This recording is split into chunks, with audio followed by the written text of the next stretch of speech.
কলকাতা পুরসভার মশা গবেষণাগার চলছে মশা দমনের ট্রেনিং।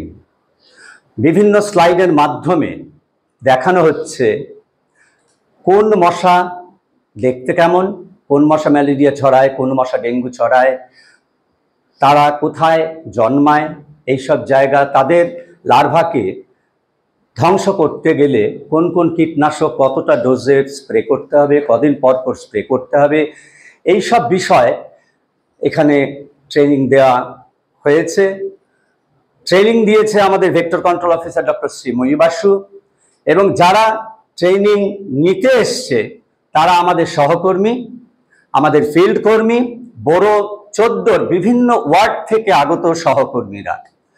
একটা কথা বলতেই হয় যে প্রতি বছর এই ট্রেনিং হয়, এবং এই যে থিওরিটিক্যাল ট্রেনিংটা চলছে তারপরেই শুরু হবে প্র্যাকটিক্যাল। সেখানে ডিজিটাল ক্যামেরাতে দেখানো হবে কোন মশাকে দেখতে কেমন, কোন মশার লার্ভা দেখতে কেমন, ইত্যাদি ইত্যাদি। এই সুযোগ ভারতবর্ষের কোনো পৌরসভাতে বা কোনো কর্পোরেশনে নেই।